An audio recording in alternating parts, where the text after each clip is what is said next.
السلام علیکم ورحمۃ اللہ وبرکاتہ۔ بسم اللہ الرحمن الرحیم، لک الحمد یا اللہ وصلاۃ والسلام علیک یا رسول اللہ صلی اللہ تعالیٰ علیہ وسلم۔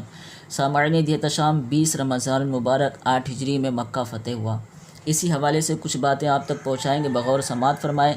ہجرت کے وقت امام الانبیاء صلی اللہ علیہ وسلم نہایت ہی رنجیدہ تھے۔ حضرت ابوبکر صدیق رضی اللہ عنہ کو ساتھ لے کر رات کی تاریکی میں مکہ سے ہجرت فرما کر اپنے وطن عزیز کو خیر آباد کہہ دیا تھا، اور مکہ سے نکلتے خدا کے گھر خانہ کعبہ پر ایک حسرت بھری نگاہ ڈالی، فرمایا اے مکہ، خدا کی قسم تو میری نگاہ محبت میں تمام دنیا کے شہروں سے زیادہ پیارا ہے، اگر میری قوم نہ نکالتی تو میں ہرگز تجھے نہیں چھوڑتا۔ اس وقت کسی کو یہ خیال بھی نہیں ہو سکتا تھا کہ مکہ کو اس بے سر و سامانی کے عالم میں خیر آباد کہنے والا صرف 8 ہی برس بعد ایک فاتح اعظم کی شان و شوکت کے ساتھ اسی شہر مکہ میں نزول جلال فرمائے گا، اور کعبۃ اللہ میں داخل ہو کر اپنے سجدوں کے جمال و جلال سے خدا کے گھر کی عظمت کو سرفراز فرمائے گا۔ ہوا یہ کہ اہل مکہ نے صلح حدیبیہ کے معاہدہ کو توڑ ڈالا اور صلح نامہ سے غداری کر کے عہد شکنی کے مرتکب ہو گئے کہ حضور صلی اللہ علیہ وسلم کے حلیف بنو خزاعہ کو مکہ والوں نے بے دردی سے قتل کر دیا۔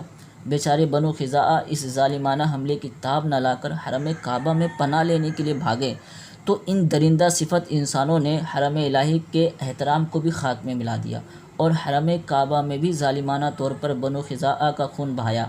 اس حملہ میں بنو خزاعہ کے 23 آدمی قتل ہوئے۔ اس طرح اہل مکہ نے اپنی اس حرکت سے حدیبیہ کے معاہدہ کو توڑ ڈالا، اور یہی فتح مکہ کی تمہید ہوئی۔ 10 رمضان المبارک 8 ہجری کو رسول اللہ صلی اللہ علیہ وسلم مدینہ سے 10,000 لشکر پر انوار ساتھ لے کر مکہ مکرمہ کی طرف روانہ ہوئی۔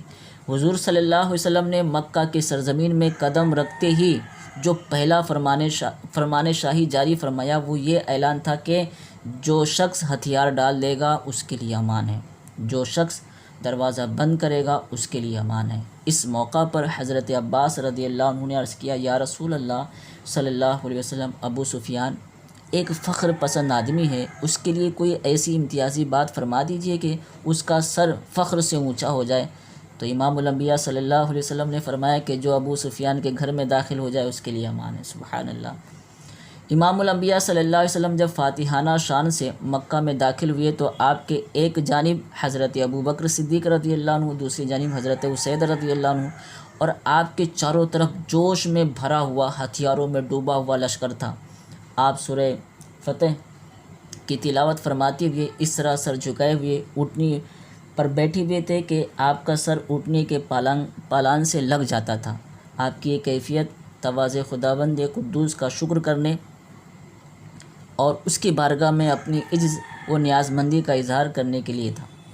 آپ نے مسجد حرام میں اپنی اونٹنی کو بٹھایا اور کعبہ کا طواف کیا اور حجر اسود کو بوسہ دیا۔ کعبہ کے اندر 360 بتوں کی قطار تھی، آپ بھی جانتے ہیں۔ آپ صلی اللہ علیہ وسلم خود بنفس نفیس ایک چھڑی لے کر کھڑے ہوئے اور ان بتوں کو چھڑی کی نوک سے ٹھوک مار مار کر گراتے جاتے تھے، اور جاء الحق وزهق الباطل کی آیت تلاوت فرما رہے تھے، یعنی حق آیا اور باطل مٹ گیا، اور باطل مٹنے ہی کی چیز تھی۔ تو سامعین دیت شام آگے سماعت فرمائیں۔ پھر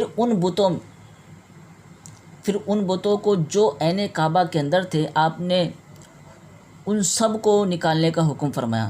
جب تمام بتوں سے کعبہ پاک ہو گیا تو امام الانبیاء صلی اللہ علیہ وسلم نے اپنے ساتھ اسامہ بن زید اور حضرت بلال رضی اللہ عنہ، حضرت عثمان بن طلحہ رضی اللہ عنہ کو ساتھ لے کر کعبہ کے اندر تشریف لے گئے، اور تمام گوشوں پر تکبیر پڑھی اور 2 رکعت نماز بھی پڑھی۔ کعبہ مقدس کے اندر سے جب آپ باہر نکلے تو حضرت عثمان بن طلحہ رضی اللہ عنہ کو بلا کر کعبہ کی کنجی ان کے ہاتھ میں عطا فرمائی۔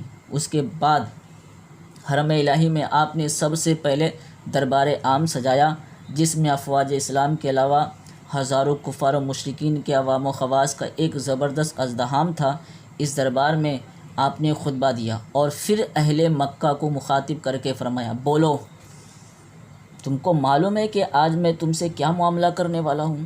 یہ سنتے ہی سب کانپ اٹھے، سب ایک زبان ہو کر بولے، آپ کرم والے بھائی اور کرم والے باپ کے بیٹے ہیں۔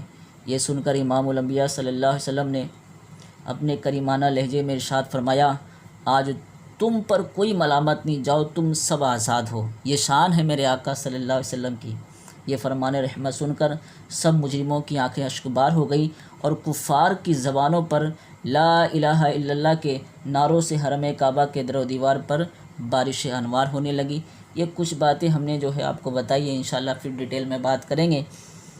اللہ کریم مسلمانوں کو کامیابی و کامرانی عطا فرمائے۔ اللہ کریم ہم سب کے حق میں بہتر فیصلہ فرمائے۔ السلام علیکم ورحمۃ اللہ وبرکاتہ۔